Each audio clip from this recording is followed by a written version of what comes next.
నమస్తే.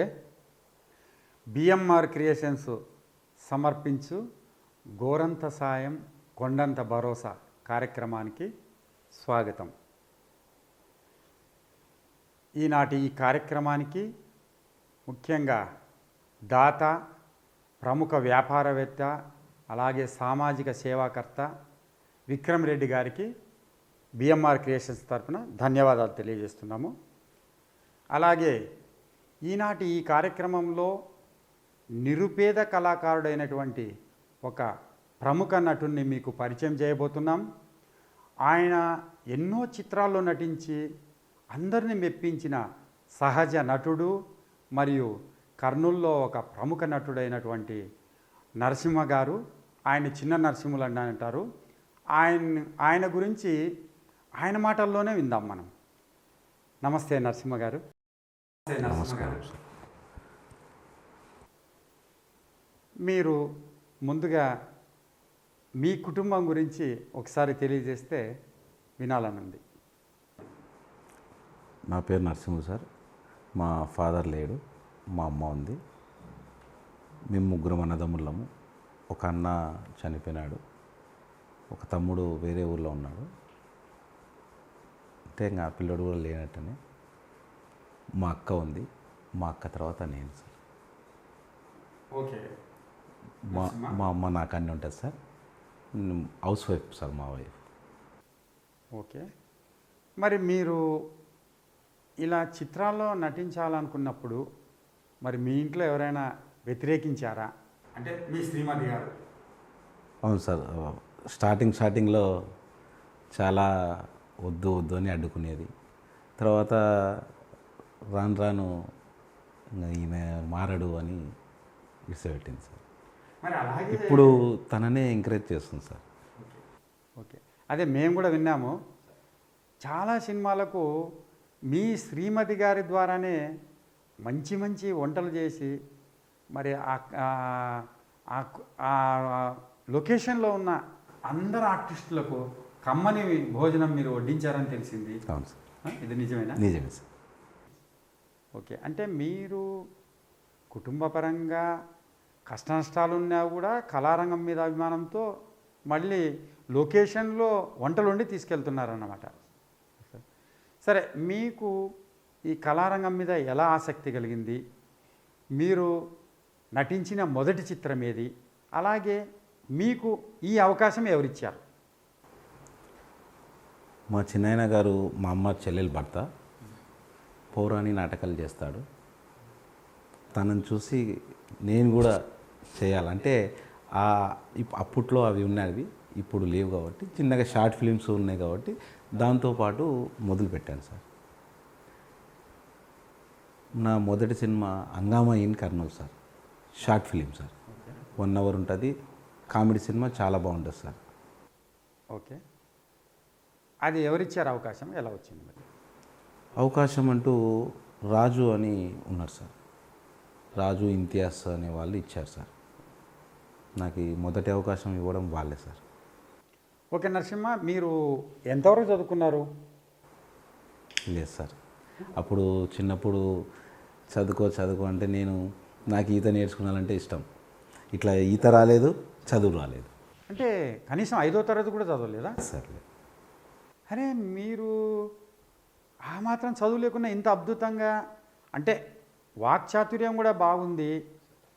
అంటే నేను కూడా కొన్ని సినిమాలు చూశాను మీవి. చాలా అద్భుతంగా నటిస్తున్నారు, అలాగే బాగా మాట్లాడగలుగుతున్నారు. మరి మీ రహస్యం ఏమో తెలియడం లేదు నాకు. ఏం లేదు సార్. సినిమా చూడడం అంటే ఇష్టం లేదు, కానీ తీయడం అంటే చాలా ఇష్టం సార్.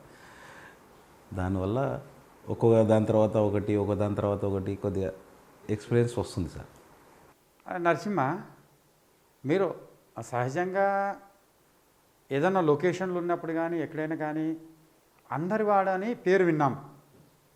మరి అలాంటిది మీరు ఈ మధ్య కొందరితో విభేదించి మరి కొందరి వాడు కావాలని ఎందుకు కోరుకుంటున్నారో అర్థం కావడం లేదు. దీనికి కారణం ఏమి? అట్లా కాదు సార్. ఇప్పుడు నేను ఎట్లా అంటే నేను కోఆర్డినేటర్ని. నేను అందరికాడ పనిచేయాలా, అందరితో ఉండాలా. నేను దీనికే అనేది పరిమితం లేదు. అందులో మనుషులు ఒక్కొక్కరు ఒక్కొక్క విధంగా ఉంటారు సార్. కొందరు నమ్మక ద్రోహాలు చేస్తుంటారు, అట్లా వాళ్ళని బట్టి మేము దూరం ఉండాల్సింది వస్తుంది సార్. కానీ కళారంగంలో కరెక్టే సార్. వాళ్ళంతకు వాళ్ళు అట్లా నమ్మకద్రోహం చేస్తుంటే నాకు నచ్చక నేనే దూరం ఉంటున్నా సార్. మరి అయితే ఇంకోటి ఏమంటే మీలో అంటే నేను వినడము అది కాదు, నా ఎదురుగా పిలుచుకోవడం కానీ చాలామంది కర్నూలులో ఉన్న అంటే నటీమణులు, యువ నటీమణులు అందరూ అందరూ డాడీ డాడీ అని లొకేషన్స్లో పిలుస్తుంటారు. మరి ఇంతమంది ఆడపిల్లల అభిమానాన్ని చూరగొన్నారే, అది ఎలా సాధ్యం మీకు? అంటే ఎట్లా అంటే నాకు పిల్లలు లేరు సార్. ఓకే. నాకు పిల్లలు లేరు. నేను నాన్న అనే షార్ట్ ఫిలింలో ఆ హీరోయిన్ నాకు ఈ డాడీ క్యారెక్టర్గా చేసింది. ఆ అమ్మాయితో నేను చెప్పాను, నాకు పిల్లలు లేరమ్మా, నేనే డాడీ అనుకో అంటే అప్పటి నుంచి డాడీగానే ఆ పాప మొదటిగా పిలిచడం. ప్రతి ఒక్కరూ నాకు డాడీగానే పిలుస్తారు సార్. అబ్బాయి అందరు సార్. వాళ్ళలో నా కూతుర్లను చూసుకుంటాను, కొడుకులను చూసుకుంటాను. మగపిల్లలు కూడా చాలామంది కూడా డాడీ అంటారు సార్. ఓకే, చాలా సందర్భం. పోతే మరి మీరు ఇంతవరకు ఎన్ని చిత్రాల్లో నటించారు? సార్ దాదాపు 45 అబౌవ్ ఉంటుంది సార్. 45 అంతే. అందులో లఘు చిత్రాలన్నీ వెండి తెర చిత్రాలు ఎన్ని ఉన్నాయి? వెండి తెరవి ఒక 8 దాకా ఉంటాయి సార్. 8 దాకా. కాకపోతే కొన్ని దాంట్లో ఫోకస్ అయ్యలేను సార్, కొన్ని దాంట్లో వర్క్ జరుగుతుంది సార్. ఇప్పుడు ఆల్రెడీ ఒకటి చేశాను రీసెంట్గా, అది ఫారిన్ సాంగ్ ఉంది. ఇప్పుడు పోతున్నారు, నెక్స్ట్ వీక్లో పోతున్నారు. నాదైతే మార్చిలో రిలీజ్ అన్నారు సార్. ఇది కాకుండా మీరు సామాజికంగా కూడా ఏదో చిన్న ఉద్యోగం ద్వారా అందరికీ సేవా కార్యక్రమాలు చేస్తున్నారని తెలిసింది. మరి అది ఏ రకంగా మీరు చేయగలుగుతున్నారు? అది చేస్తూ మళ్ళీ ఈ నటనా పరంగా కూడా మీరు ఎలా చేయగలుగుతున్నారు? నేను సద్గురుదత్త కృపాలయంలో డ్రైవర్ని సార్, వైకుంఠతం డ్రైవర్ని. ఇప్పుడు బర్నింగ్ మిషన్ పెట్టారు, బర్నింగ్ మిషన్ ఆపరేటర్ని సార్. కళ అనేది నాకు చాలా ఇష్టం సార్. సినిమా తీయాలనేది చాలా ఇష్టం. కేవలం సంసారం, మా అమ్మ మా భార్య కోసం ఎక్కడికి పోలేక పని చేసుకుంటూ ఇక్కడనే ఉన్నా సార్.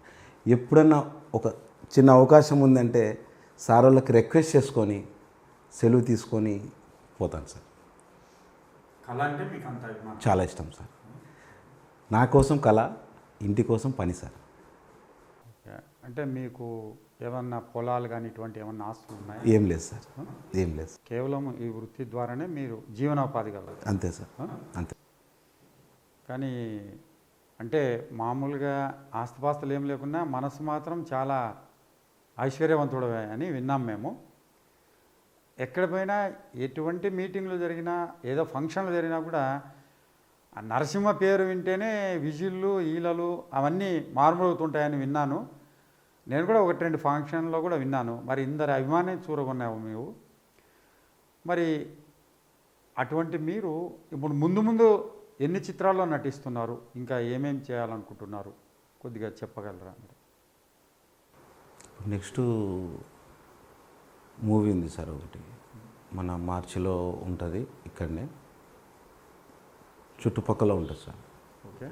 అది ఒకటి చేయాలని ఉన్నాను సార్.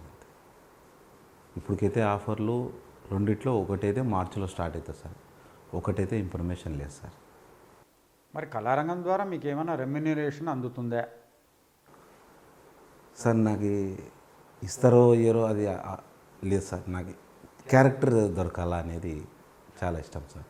కాకపోతే కొందరు ఇస్తారు సార్, కొందరు ఛార్జీల వరకు ఇస్తారు, కొందరు అమౌంట్ ఇస్తారు, 2000 కానీ 5000 కానీ ఎట్లా అంటే అట్లా ఇస్తారు సార్. మరి మీరు ఇన్ని సినిమాల్లో చేశారు కదా సార్, మీకు బాగా నచ్చిన చిత్రం ఏది? అంటే పెద్ద సినిమా వెండితెర. వెండితెర నచ్చిన చిత్రం ఒకటి, లఘు చిత్రాల్లో ఏది నచ్చింది? వెండితెర అది సినిమా పేరు పెట్టలేదు సార్. ఓకే. అదే ఇప్పుడు ఇందాక చెప్పాను కదా సార్, ఫారెన్ వెళ్తున్నారని, ఆ సినిమా సార్ బాగా నచ్చింది సార్. దాంట్లో నేను కోఆర్డినేటర్గా పనిచేశాను, నాకు చాలా బాగా అనిపించింది. బాగా అనిపించింది. ఓకే. అంటే లఘు చిత్రాల్లో ఏది బాగా నచ్చింది మీకు? లఘు చిత్రాలలో అంటే ఈ మధ్యలో స్టార్ట్ అయిన కొండారెడ్డి ఒకటి ఉంది సార్. ఓకే తర్వాత కామెడీ సినిమా ఉంది సార్ ఒకటి. ఓకే నవి సార్. మీరు నచ్చిన సినిమా. ఓకే సరే మరి ఇంతియాజ్ డైరెక్టర్ అని, అతను కామెడీ సినిమాలు చాలా బాగా ఇస్తాడు.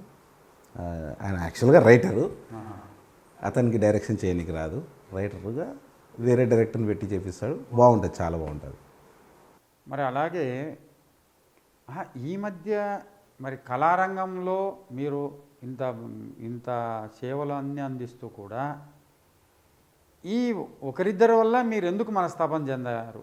ఎందువల్ల అలా జరిగింది మీకు? అంటే ఏం లేదు సార్, దాని గురించి నేను క్లారిటీగా కనుక్కున్నాను సార్. డైరెక్ట్ ఆ వ్యక్తికి అడిగి కనుక్కొని బాధ అనిపించింది సార్. అంటే మరి ఒక సినిమాలో నటిస్తూ ఈ ఈ వ్యక్తిగత కారణాల వల్ల ఆ సినిమా నుంచి వైదొలిగారని కూడా తెలిసింది. మరి అది ఎంతవరకు సబబు మీ మాటల్లో వినాలనిపిస్తుంది నాకు. మీకు అది న్యాయం అనిపించిందే? ఒక సినిమా మధ్యలో వదిలి పక్కకు వెళ్ళడం కరెక్టేనా కళారంగం పరంగా? మీరు ఇంత కళాప్రియుడు, ఇంత కళాభిమాని కదా, మరి అటువంటి వ్యక్తి మీరు ఒక సినిమాని కేవలం ఒక వ్యక్తితో ఉన్న విభేదం కారణంగా మీరు ఆ సినిమా నుంచే తప్పుకోవడం సబబా అని నేను అడుగుతున్నాను. దీనికి మీ సమాధానం? నచ్చినప్పుడు ఉండకూడదు సార్. మనసు చంపుకొని చేసి కూడా లాభం లేదు సార్. అంటే ఏ రకంగా మీకు నచ్చడం అంటే ఆ సినిమా నచ్చలేదా, ఆ వ్యక్తి నచ్చలేదా? వ్యక్తి నచ్చలేదు సార్. మరి వ్యక్తి గురించి ఒక సినిమా మధ్యలో ప్రాజెక్ట్ ఆపితే మరి దాని నిర్మాతల పరిస్థితి ఏమి? ఇవన్నీ కూడా ఆలోచించాల్సిన అవసరం ఉంది సార్. అదే నాకైతే అతను ఏం చెప్పలేదు సార్.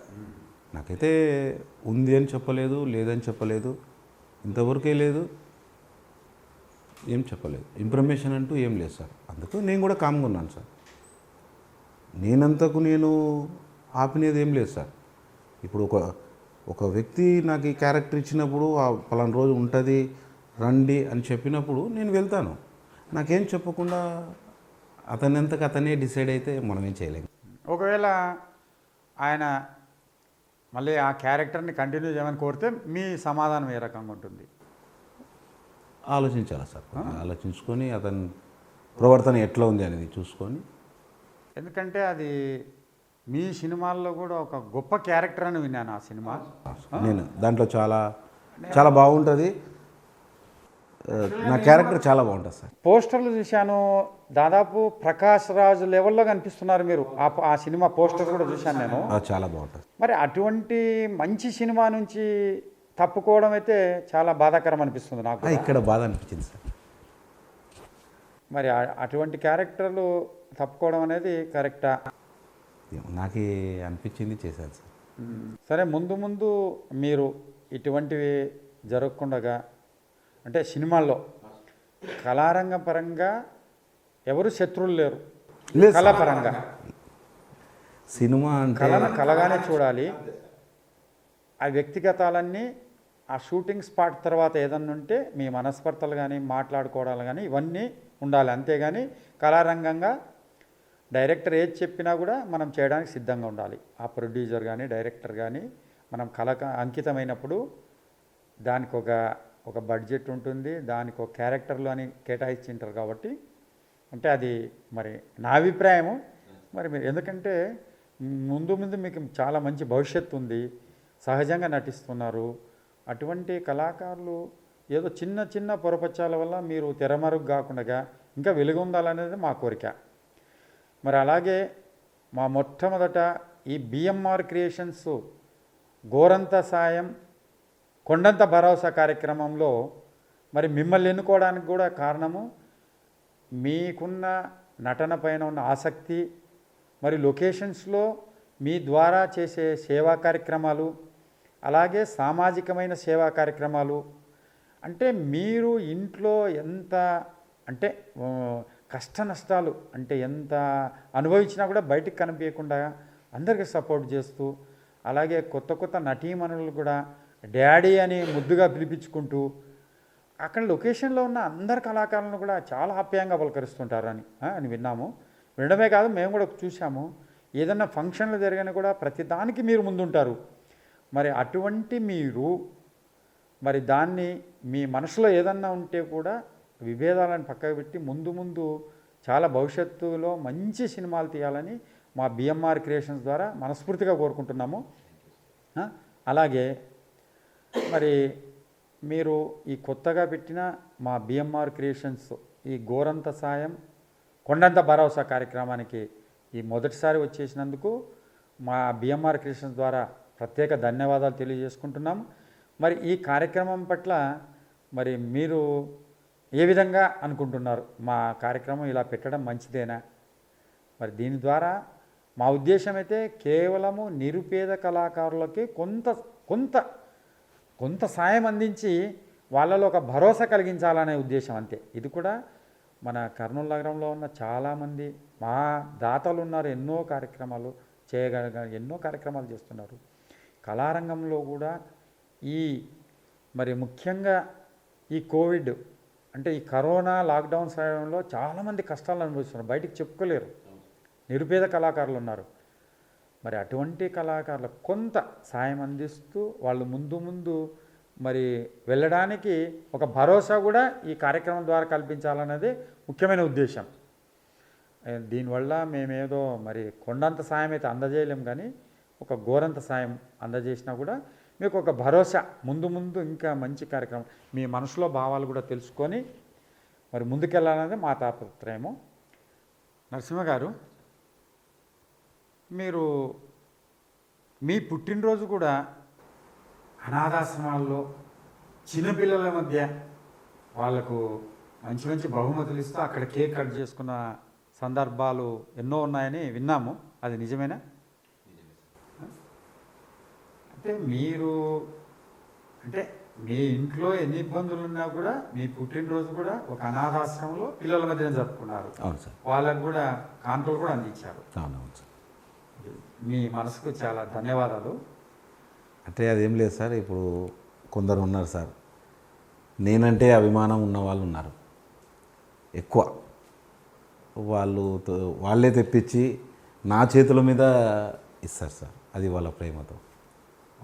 నా బర్త్డే రోజు వాళ్ళు కొనుక్కొని నా చేతుల మీద ఇప్పిస్తారు సార్. ఓకే, అది మీ అభిమానుల అంతే సార్, వాళ్ళ ప్రేమ సార్, అంతే. ఓకే.